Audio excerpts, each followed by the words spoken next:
Welcome to the Rugby Obsession Deep Dive. Great to be here. Today, we're really getting into the weeds, cutting through the noise around France's rugby tour of New Zealand. It's stirred up quite a bit of controversy. Yeah, definitely making waves. And look, if you're passionate about rugby like we are and you want more insights like this delivered straight to you, make sure you subscribe to Rugby Obsession right now. Absolutely. Don't miss out. We've got some really compelling sources to unpack today. We're mainly focusing on a recent piece from Rugby Pass. Our mission really is to look at these conflicting views, get the essential facts out there, and give you a clear picture of what's actually going on with this tour. Sounds good. Fabien. Okay, so it sounds like, even before a ball's kicked, the battle lines are drawn. The Rugby Pass article mentions strength of feeling, even naked anger from New Zealand. What's driving that? What's the core of this reaction from the Shaky Isles? Yeah, it's pretty intense. And what's really fascinating, or maybe telling, is this deep sense of disrespect New Zealand feels. It's all about France's team selection. Disrespect. Yeah.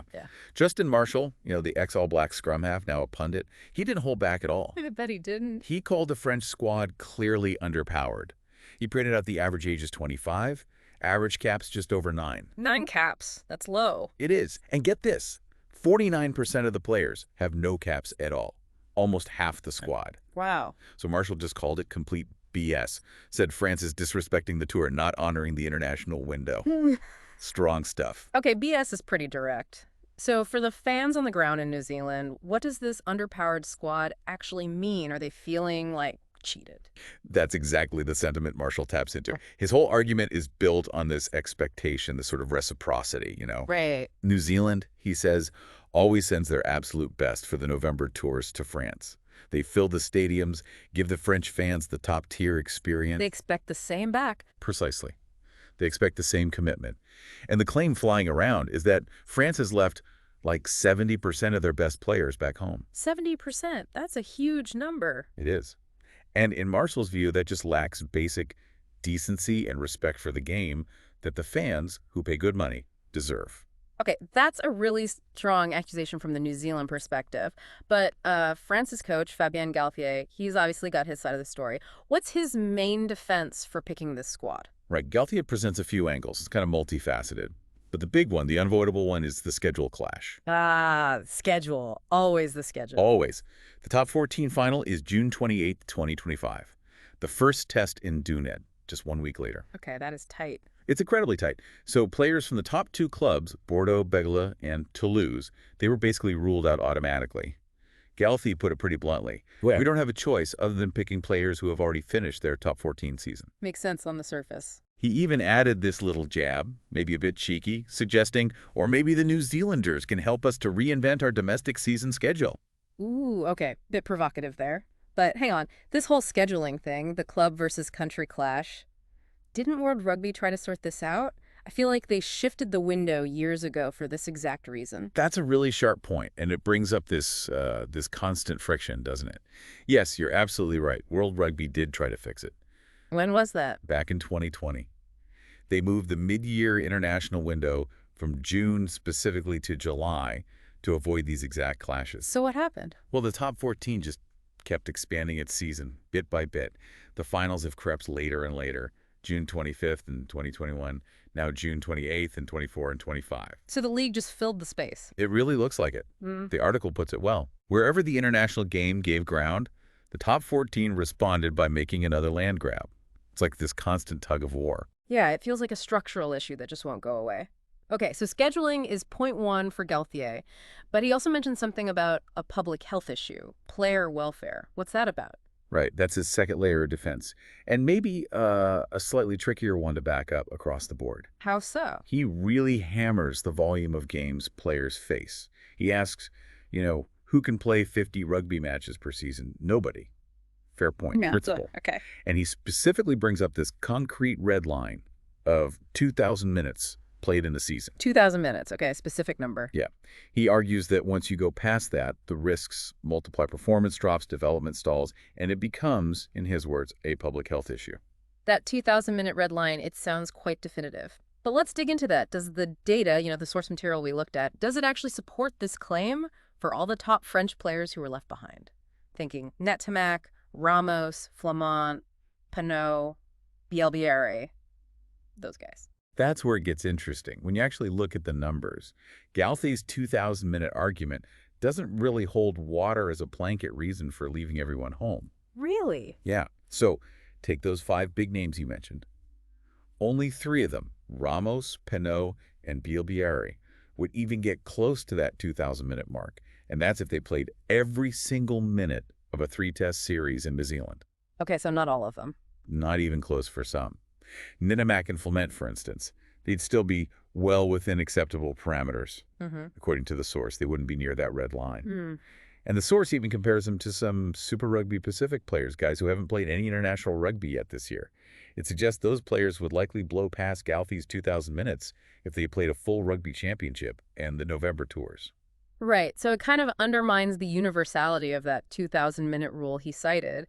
It sounds like France maybe did have more top-tier options than Galthié let on. It certainly seems that way. The investigation, as the article puts it, pulls up the stone and finds this busy host of legitimate tour candidates just from Toulouse alone. Just from Toulouse. Yeah. Players who weren't involved in the final stages or had finished their seasons, this group could have added something like 179 international caps to the touring squad. Wow, 179 caps. That's a lot of experience. Huge amount. And crucially, none of them are close to redlining on minutes played. We're talking guys like Marchand, Flement again, Meafou, Nupamac again, Brassy. Players who could really use that test experience, especially looking ahead to the next World Cup, right? Exactly. That's the point Jeff Wilson, the ex-All Black winger, made. Yeah. He basically said, if France genuinely want to win a World Cup, you have to take on the top teams away from home. You need that tough experience. That's a fantastic point. It really makes you think about the long-term strategy versus the short-term issues. And look, if you're finding this deep dive into rugby strategy compelling, maybe consider joining the Rugby Obsession community. Just subscribe now for more analysis like this. Definitely worth it if you love digging into the game. So, okay, despite the controversy, the B-team label, all of that, the article does say this French squad will still be a definite challenge for the All Blacks. What kind of game should we actually expect from them? What's their likely approach? Yeah, this is where the tactics get interesting. Yeah. Forget the missing stars for a moment. They're likely going to adopt a strategy we've seen work before. Think Springboks. Okay, Springbok style, meaning? Meaning a huge emphasis on forward power, especially off the bench. Expect at least 6, maybe even 7 forwards on the bench. 6 or 7. The bomb squad approach. Exactly. Pack the pine with size and power is the phrase used. The goal is to just overwhelm New Zealand physically in that last 30 minutes. And they have a template for this, right? Didn't they do something similar recently? They absolutely do. Their blueprint will be that outstanding away win over Ireland in Dublin during the Six Nations. Remember that? Vaguely, yeah.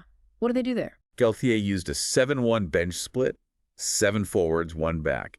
He brought on 5 fresh starting caliber forwards early in the second half. 5 fresh forwards. Wow. Yeah. And he even put a flanker, Oscar Giroux, on for a center at one point. Just pure forward dominance. And did it work against Ireland? Did that power play pay off? Massively.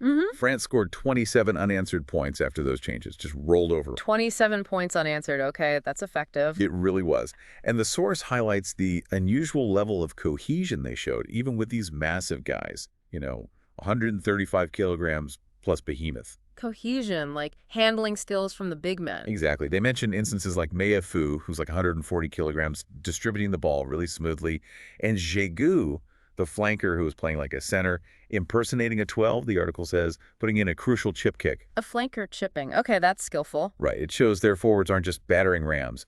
The bench guys, Mehuvu and Jalanche, apparently just turned on this power tap, created chances, and it led directly to that Giroux try. So even though the absolute top stars aren't there.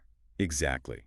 Even with key personnel missing, we should expect to see a scaled-down version of that connectivity, that power game, combined with surprising skill as part of their attack.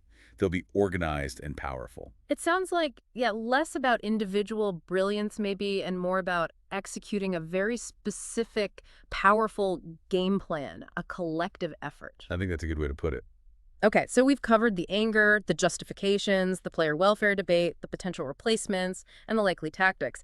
After this really deep dive, what's the final word? What's the ultimate takeaway for rugby fans watching this tour unfold? Well, look, there's little doubt this French team, even as a B team, will give the All Blacks a more than useful workout. A decent test, then. A decent test, yeah. It'll offer some new challenges, different looks, maybe give New Zealand, as the article suggests, an important presentiment of the Springboks before the Rugby Championship. Some useful intel there. But the source ultimately concludes it's going to be a test with a small t. It's not the main event it should have been. Not the clash of the titans we hoped for. Exactly. Not that full-blooded test series between the crowned heads of European rugby and the mighty All Blacks it should rightly have been. The real excitement, the real oohs and ahs that players like Marifo or Bielbieri bring that spark will be missing. Yeah, I can see that. And ultimately, it leaves the international rugby calendar all the poorer for it. It feels like a missed opportunity for the global game. It really does underscore that massive ongoing tension between the clubs and the international game, doesn't it? Which makes you circle back to that question, how can the international and club schedules ever be properly harmonized globally to protect players and deliver these top-tier contests consistently? It's the million-dollar question, isn't it? Maybe the billion-dollar question for the future of rugby. Finding that balance is critical. Absolutely. Yeah. Well, that's all the time we have for this deep dive. We really hope you enjoyed kind of picking apart this complex rugby story with us.